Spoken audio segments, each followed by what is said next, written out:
Sehgal Inter College, Kanwakheda, Sitapur. Admissions open for session 2024-25 for class 9th and 11th. Trained, highly qualified and experienced staff. Transport facility available. Value-based education system. Contact now for your children's bright future. Refined oil और process जैसे unhealthy oils ने तो जैसे पूरे market पर कब्जा ही कर लिया है, मगर अब आप इसकी चिंता ना करें, क्योंकि आ गया है वंश कोल्हू का प्योर सरसों कच्ची घानी ऑयल। लकड़ी कोल्हू मेथड से तैयार, ये है नेचुरल और हेल्दी भी। वंश कोल्हू प्योर सरसों कच्ची घानी ऑयल के साथ। वंश कोल्हू, तेल सही मिलेगा यहीं। नमस्कार, स्वागत है आपका आई इंडिया पर और आपके साथ मैं हूं प्रियांशु मिश्रा। नमस्कार, मैं हूं डॉक्टर पंकज सिंह गौर।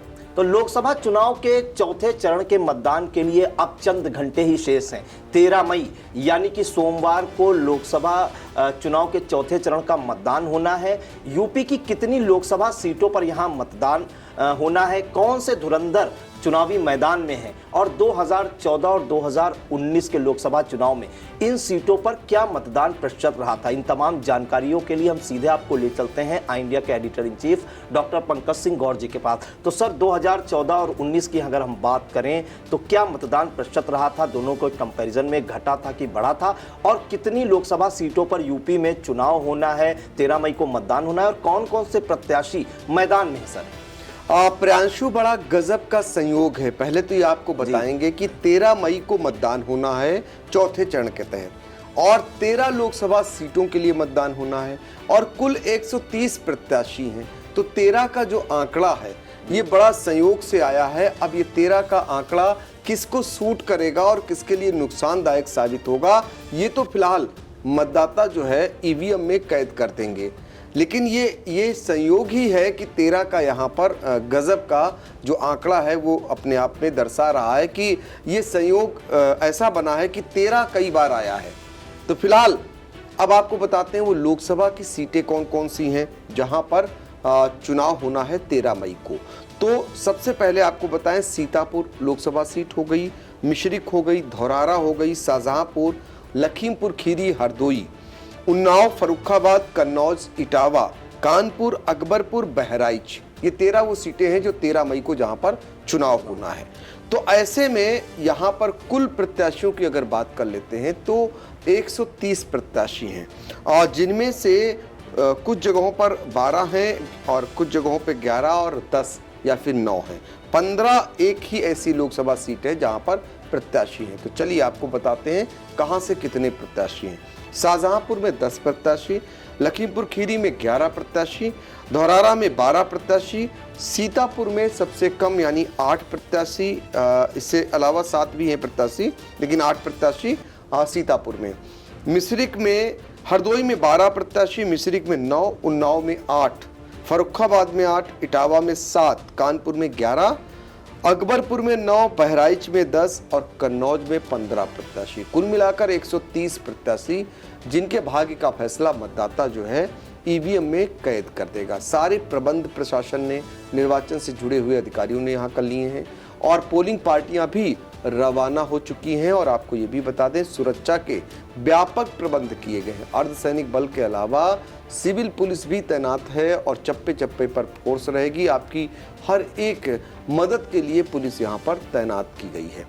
तो अब आपको जरा वो आंकड़े बताते हैं जो चिंता का सबब बने हैं और निराशाजनक स्थिति कही जाएगी। जो मतदान का प्रतिशत है वो काफ़ी कम हो रहा है। ये अपने आप में बड़ा सवाल उठा रहा है। आपको जानकर हैरानी होगी, इन 13 सीटों पर पिछला अगर रिकॉर्ड देखते हैं 2014 का और 2019 का, तो आप अंदाज़ा लगा लीजिए कि 60% भी मतदान दोनों चरणों में नहीं होता है। तो 60% जब मतदान न हो तो हम अपना जो उपयुक्त सांसद है वो कैसे चुनेंगे, कैसे लोकतंत्र को मजबूत करेंगे, कैसे वो सांसद लोकप्रिय होगा जो जाकर के क्षेत्र की जनता के लिए वहाँ पर आपकी बात करेगा। तो इसलिए आपका फर्ज भी बनता है, अपनी जिम्मेदारी निभाइए और ज़्यादा से ज़्यादा लोग मत देने ज़रूर जाइए ताकि लोकतंत्र मजबूत हो। और जब हम कम से कम 80% तक मतदान कर लेते हैं तो ये माना जाता है कि उसमें जो चयन होता है सांसद का वो सही चयन होगा अब जब 60% कुल होंगे ही मतदान हो मुश्किल हो ही नहीं पाएगा, उसमें भी 3-4 प्रत्याशी, 5 प्रत्याशी, 8 प्रत्याशी होंगे तो बंटवारा भी हो जाएगा। यानी जो सांसद बनेगा वो 40% मत पाकर वो जीत जाएगा। तो उसके बाद वो आपकी कैसे आपके लिए कितना हितैषी होगा, ये बड़ा सवाल है। तो अब आपको बता देते हैं कहाँ कितना मतदान प्रतिशत 2014 और 2019 में हुआ था।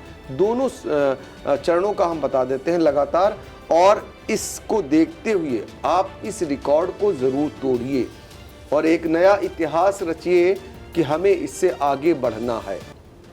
सीतापुर की अगर बात करें, सीतापुर संसदीय सीट की, तो 2014 में यहाँ 66.25% मतदान हुआ था, और जब 2019 में जाते हैं तो घट गया मतदान, 63.93% यहाँ पर मतदान हुआ, यानी 2.5% तक मतदान घट जाता है। इसी तरह मिश्रित लोकसभा सीट की अगर बात करते हैं तो 2014 में 57.85% मतदान हुआ था। काफी निराशाजनक कहा जाएगा 2014 में। लेकिन जब हम 2019 में जाते हैं, यही निराशाजनक स्थिति वहां तब भी देखने को मिलती है, तब भी 57.17% मतदान होता है। तो आप अंदाजा लगा सकते हैं आधा प्रतिशत तब भी वो कम हो जाता है 14 के मुकाबले। और धौरारा लोकसभा सीट की बात करते हैं तो यहाँ जरूर कुछ अच्छा कहा जाएगा, 68.05 यानी 0.5% मतदान होता है 2014 में।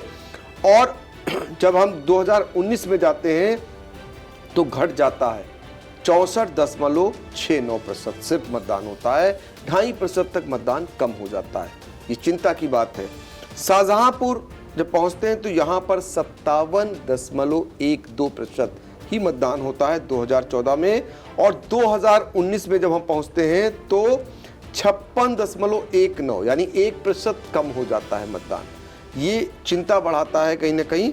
लखीमपुर खीरी की बात करें तो यहाँ पर 2014 में यहाँ भी अच्छा कहा जाएगा, 64.18% मतदान होता है, और जब हम 19 में जाते हैं तो 64.20, तो ये बराबर करीब करीब रहता है।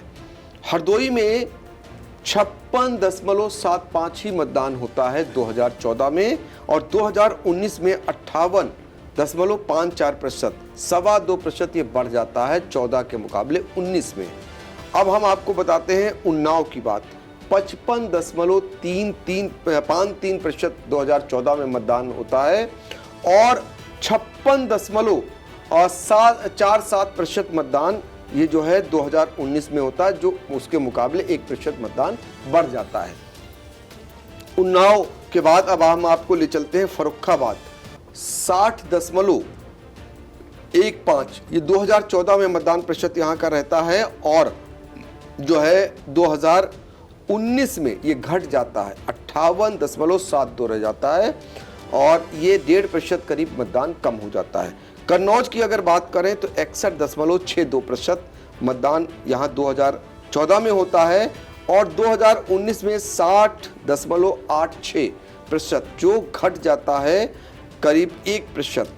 इटावा की अगर बात करते हैं, इटावा में 55.05% मतदान 2014 में रहता है, और 2019 में 58.52, ये 3.5% यहाँ बढ़ता है। कानपुर की बात करते हैं, 51.83% मतदान 2014 में होता है, और 2019 में 51.62, जो करीब करीब बराबर पर छूटता है। अकबरपुर में 54.93% 2014 में मतदान होता है, और 2019 में 58.13, 4% यहाँ पर मतदान बढ़ जाता है। बहराइच में 57.02% मतदान 2014 में होता है, 2019 में 57.24, तो ये करीब बराबर मतदान रहता है। तो कुल मिलाकर जो 13 सीटें हैं यहाँ पर 58% के आसपास ही मतदान हो पाता है 14 और 19 में। इसलिए इस बार आपकी जिम्मेदारी जरा बढ़ जाती है, और आपको जरूर घर से निकलकर वोट करना रहेगा। जी सर, कौन कौन से प्रत्याशी मैदान में हैं इन 13 सीटों पर मुख्य पार्टियों के? सर देखिए, अगर मुख्य पार्टियों के प्रत्याशियों की बात करें तो ज़रूर हम आपको बताएंगे कि शाहजहांपुर आपको सबसे पहले लेकर चलेंगे। यहाँ पर भाजपा ने अपने मौजूदा सांसद अरुण सागर को उतारा है, सपा कांग्रेस ने को प्रत्याशी बनाया है बदलकर, और बसपा ने दोदराम वर्मा को यहाँ पर प्रत्याशी उतारा है। खीरी जो लखीमपुर खीरी है, यहाँ पर अजय मिश्र टेनी फिर से एक बार चुनावी मैदान में है। केंद्रीय मंत्री हैं, भाजपा के प्रत्याशी फिर से बनाए गए हैं। उत्कर्ष वर्मा जो विधायक रहे हैं वो सपा कांग्रेस से उन्हें कड़ी टक्कर देते हुए नजर आ रहे हैं। अंसय कालरा रॉकी, यहाँ सिख समाज के काफ़ी लोग रहते हैं, इसलिए बसपा ने यहाँ सिख समाज से कार्ड खेल दिया है और उन्हें प्रत्याशी बना दिया है। धौरारा की बात करें, दूसरी बार की सांसद, तीसरी बार मैदान में है रेखा वर्मा, जो भारतीय जनता पार्टी से प्रत्याशी हैं और भारतीय जनता पार्टी की राष्ट्रीय उपाध्यक्ष हैं। आनंद भदौरिया जो एक बार चुनाव लड़ चुके हैं 2014 में, फिर से किस्मत आजमा रहे हैं सपा कांग्रेस गठबंधन के बैनर तले, और वो यहाँ पर काफ़ी कड़ा मुकाबला बनाए हुए हैं। और श्याम किशोर अवस्थी बसपा से चुनावी मैदान में है, जो भाजपा के नेता हुआ करते थे, तो वो भी त्रिकोणीय मुकाबले को बनाने में जुटे हुए हैं। राजेश वर्मा सीतापुर से सांसद हैं 4 बार के, और भाजपा ने तीसरी बार उन पर दांव लगाया है और उन्हें प्रत्याशी बनाया है। नकुल दुबे जो पहले प्रत्याशी बनाए गए थे कांग्रेस सपा गठबंधन से, उनका टिकट काटकर राकेश राठौर उन्हें कड़ी टक्कर देते हुए नजर आ रहे हैं, जो पूर्व विधायक रहे हैं और इन्हीं के द्वारा लाए गए भारतीय जनता पार्टी के नेता माने जाते हैं। इसके अलावा एक अन्य नेता जो इन्हीं के द्वारा लाए गए भारतीय जनता पार्टी में, महेंद्र सिंह यादव, ये भारतीय जनता पार्टी के विधायक रहे बिस्वा से, और ये जब टिकट इनका कटा, मौजूदा विधायक थे, तो ये बसपा से इस बार प्रत्याशी हैं। तो कुल मिलाकर भारतीय जनता पार्टी के ही 2 पूर्व विधायक रहे, वो कड़ी टक्कर दे रहे हैं इस बार राजेश वर्मा को। यहाँ पर ये 3 प्रत्याशी चुनावी मैदान में। जयप्रकाश रावत की बात करें, लंबे समय से वो सांसद और राज्यसभा के मेंबर होते आए हैं। हरदोई से फिर से एक बार भारतीय जनता पार्टी ने उन्हें प्रत्याशी बनाया है, और पूर्व सांसद उषा वर्मा जो लगातार उन्हें कड़ी टक्कर देती आ रही हैं, एक बार फिर से सपा और कांग्रेस गठबंधन से प्रत्याशी बनाई गई हैं। भीमराव अंबेडकर जो बसपा के एमएलसी हैं, और यहाँ पर बसपा ने उन्हें प्रत्याशी बनाया है हरदोई से।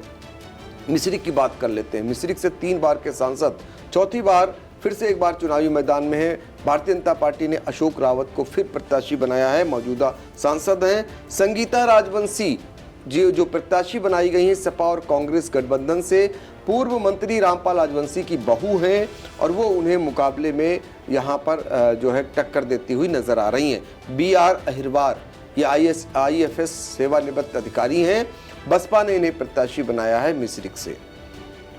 उन्नाव की बात करते हैं। साक्षी महाराज जो केंद्रीय मंत्री रहे, अपने बयानों के जरिए चर्चा में रहते हैं, और फिर से एक बार मौजूदा सांसद हैं, उन्नाव से फिर से प्रत्याशी हैं। और उनके मुकाबले पूर्व सांसद अनु टंडन जो कभी कांग्रेस की बहुत फायर ब्रांड नेता हुआ करती थी, नेत्री हुआ करती थी, वो समाजवादी पार्टी में है। समाजवादी पार्टी कांग्रेस गठबंधन की प्रत्याशी हैं और कड़ी टक्कर देती हुई यहाँ पर नजर आ रही हैं। अशोक कुमार पांडे जो बड़े अखबारों में, अमर उजाला से लेकर अब इस समय मौजूदा समय में विश्व वार्ता अखबार है आशीष वाजपेयी जी का, उसके वो संपादक हैं। और अशोक कुमार पांडे यहाँ से बसपा से उम्मीदवार हैं। आपको लेकर चलते हैं फर्रुखाबाद। मुकेश राजपूत को यहाँ पर भाजपा ने प्रत्याशी बनाया है। डॉक्टर नवल किशोर साक्य को सपा कांग्रेस ने प्रत्याशी बनाया है, और क्रांति पांडे ये बसपा के उम्मीदवार हैं। कानपुर में रमेश अवस्थी जो वरिष्ठ पत्रकार हैं, सहारा समय के हेड रहे, और रमेश अवस्थी को भारतीय जनता पार्टी ने कानपुर में प्रत्याशी बनाया हुआ है। आलोक मिश्रा सपा कांग्रेस से प्रत्याशी उनके मुकाबले हैं। कुलदीप भदौरिया बसपा से प्रत्याशी बनाए गए हैं। अकबरपुर में देवेंद्र सिंह भोले जो सांसद भी हैं मौजूदा, और भाजपा से प्रत्याशी बनाए गए हैं। राजा रामपाल को सपा कांग्रेस ने प्रत्याशी बनाया है। राजेश कुमार द्विवेदी बसपा से यहाँ उम्मीदवार हैं। बहराइच में अरविंद गौड़ भाजपा से प्रत्याशी हैं। रमेश गौतम सपा कांग्रेस के उम्मीदवार हैं, और ब्रजेश कुमार बसपा के प्रत्याशी बनाए गए हैं। कन्नौज की बात करते हैं। सुब्रत पाठक जो अपने बयानों के जरिए चर्चा में रहते हैं, वो सांसद हैं मौजूदा, और भारतीय जनता पार्टी ने उन्हें प्रत्याशी बनाया है। जबकि यहाँ पर पहले सपा ने तेज प्रताप यादव को टिकट दिया था, जो लालू प्रसाद यादव के दामाद थे।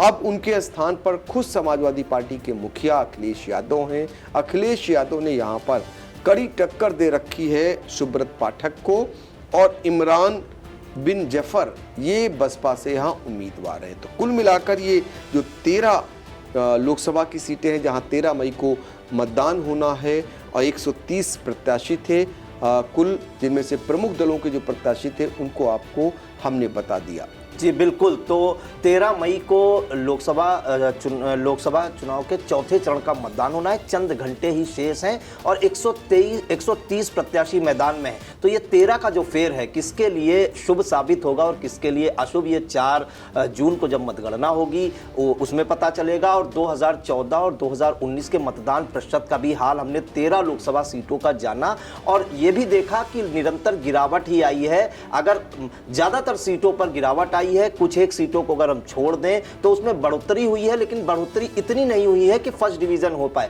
तो एक कहावत कही जाती है, अगर प्रगति निरंतर होती है तभी प्रगति कही जाती है। लेकिन अगर हम यही बात अगर लागू करें सर मतदान को लेकर, तो ये कहीं ना कहीं जो मतदाता हैं वो निराश कर रहे हैं। अगर 2014 में जो मतदान हुआ था तो 2019 में बढ़ के होना चाहिए और 2024 में उससे भी ज्यादा होना चाहिए, क्योंकि लोग जागरूक हो रहे हैं, उन्हें अपना हक भी पता है और सोशल मीडिया के जरिए वो अपनी आवाज भी उठाते हैं। लेकिन वो जो आवाज है केवल सोशल मीडिया तक ही सीमित रहती है, ऐसा देखा जाता है। अगर वो आवाज बाहर आए और बूथ तक मतदाता पहुंचे तो कहीं ना कहीं जो निर्वाचन आयोग है उसकी मंशा को भी पंख लगे। और जो हम लोग अपील करते हैं, मीडिया अपील करती है या जिला प्रशासन अपील करता है, और कई तरह के नुक्कड़ नाटक और रैली, मतदाताओं से जुड़े कार्यक्रम भी आयोजित किए जाते हैं, उनको भी पंख लगे। लेकिन आजकल जो सोशल मीडिया है, कहा भी जा रहा है कि यूथ जितना भी है वो सोशल मीडिया तले दबकर रह गया है, बूथ तक नहीं पहुंच रहा है। जबकि पूरे विश्व में केवल भारत ही ऐसा देश है जहां सबसे ज्यादा यूथ है, और यूथ अपनी ताकत अभी भी नहीं पहचान पा रहा है। तो आई इंडिया की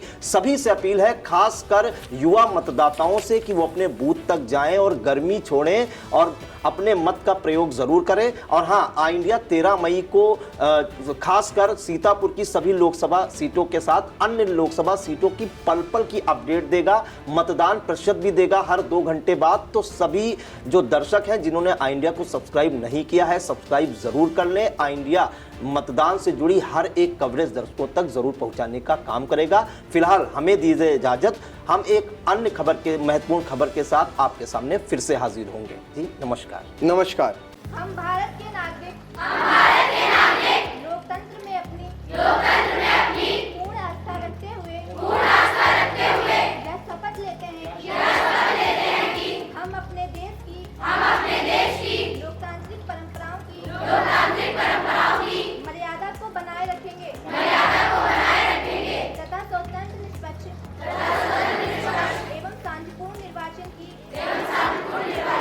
गरिमा को अक्षुण्ण रखते हुए निर्भीक होकर धर्म, वर्ग, जाति, समुदाय, भाषा अन्य किसी भी प्रलोभन से प्रभावित हुए बिना सभी निर्वाचनों में अपने मताधिकार का प्रयोग करेंगे। 100% मतदान कर सीतापुर में रिकॉर्ड बनाएंगे।